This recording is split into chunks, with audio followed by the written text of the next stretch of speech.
Hey everyone, I have Pastor Veryl Howard on the phone today with us on radio. I'm so excited and delighted to have her.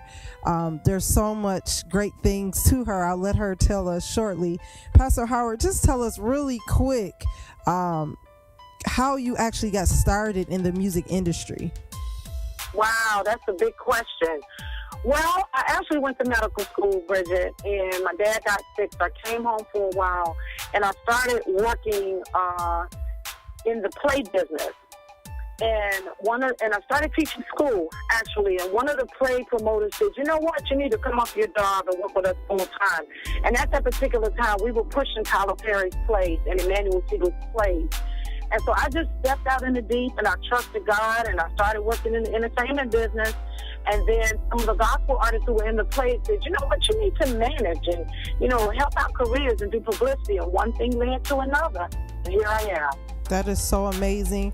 Now, we know that you said you manage artists. Just tell us really quick some of the artists that you have managed and you've had the opportunity to work with. Well, one of the artists I just found a joy in working with. I didn't actually manage them. I work in artists in different capacities, whether it be promotions, marketing, putting tours in place, radio tracking. But one of them is David and Tamala Mann. I did the marketing and promotions for them with their CD. David hired me personally, and he and I met as a result of him. I did the casting with Kirk Franklin's play years ago, before Kirk Franklin really blew up to where he is now. And as a result of that, I work with right now Shekinah Glory Ministry. I manage Todd Delaney, Dietrich Haddon, James Fortune, I'm his booking manager. I book for all of the Sunday best people who are actually on Matthew No's record label, and a host of others. A new artist coming up by the name of Pastor Derek Monk, also Pastor William Beckton. I know you know him from Be Encouraged. I work with Lisa Page Brooks doing her booking.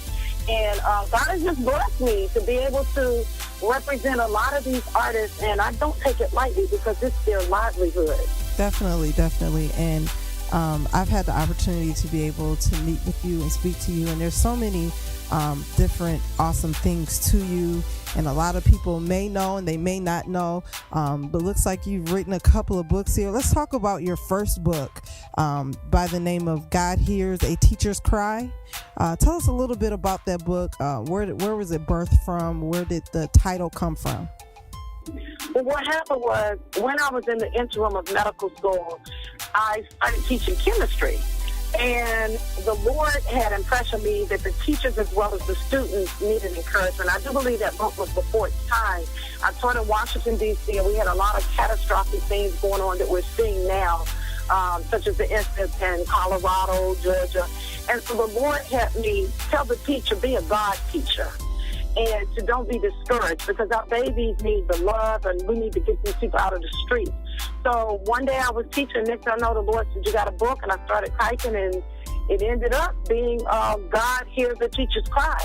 And the warfare that was going on in the classroom or in the educational arena was overwhelming to me. I was seeing 12-year-olds, pregnant by 30-year-old men, or I'd see kids with anklets on who had been arrested for murder that weekend, but yet they were sitting in my class with an anklet. Kids toting knives and guns. And so I just started crying out to God and saying, Lord, help the teacher, help our babies, help these parents. And the book was a cry to God to keep that teacher and those parents and those youth encouraged. Wow, that's so amazing. Now, you have another book out that's fairly new here, called God Is My Ticket Out of the Ghetto. Why that title? Tell us a little bit why you named it that.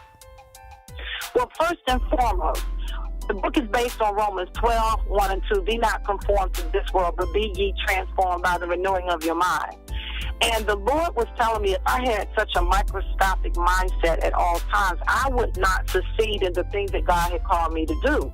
I couldn't work with people like James Fortune and Fire if someone else said to me years ago, you would never be able to manage or represent national recording gospel artists.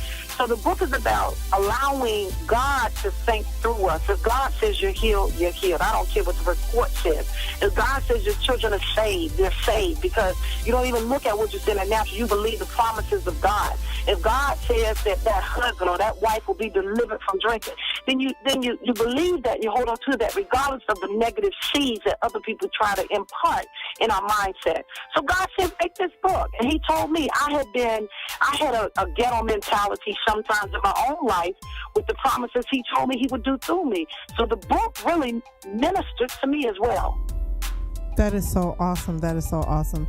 Now, for our listeners' sake, tell us where they could purchase the book. Is there a website or a email or something that they could get both of these books for? Because I'm sure that this has ministered to someone that's listening currently.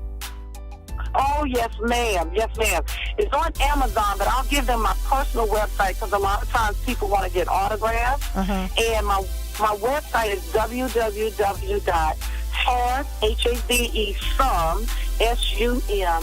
faith.com.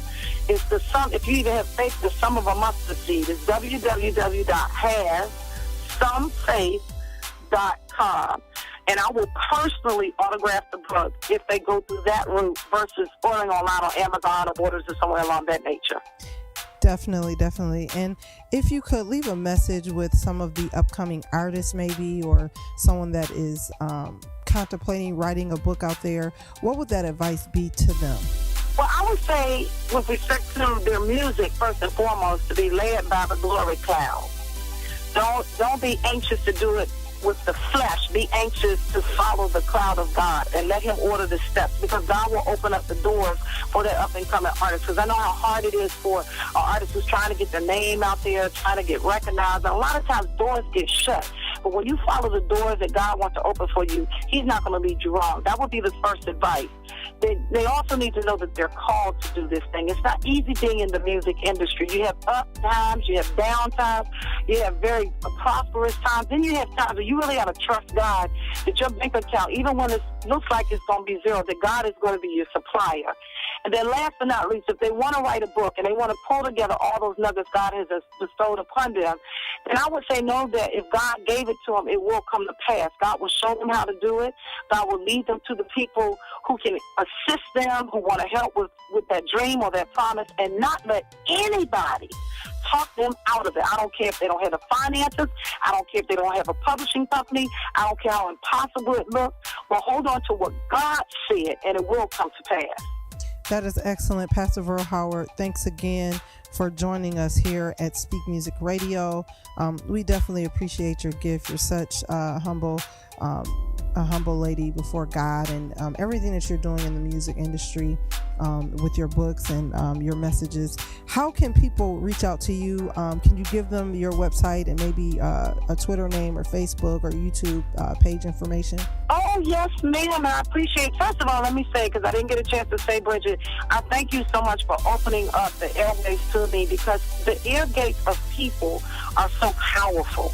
Because it's the ear gates when you're playing music that pulls down strongholds. It's the ear gates of somebody who was depressed that lifts the depression when you pick a particular song or you say something.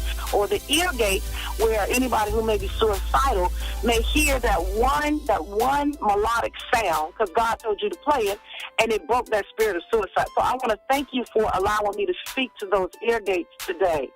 If they want to follow up with me, I'm on Facebook and everywhere. It's Pastor Veryl Howard. It's under my name. And if they want to call and book me, I'm open for speaking engagements, things along that nature. They can call Katrina. Actually, the manager had to get a manager, Bridget. Can you believe that? That is so funny. The manager, I had to get a manager because I was double booking myself, because I was so busy wanting to make sure that I handled God's people with a spirit of excellence, and I didn't fall in the area of their livelihood. But her name is Katrina. Her number is 214-907-8597. She loves God, awesome woman of God, and she will handle me with excellence while I'm handling God's minstrels with excellence. Wonderful, wonderful. It's been a pleasure having you on the radio with us today, and don't let it be our last time. Appreciate you.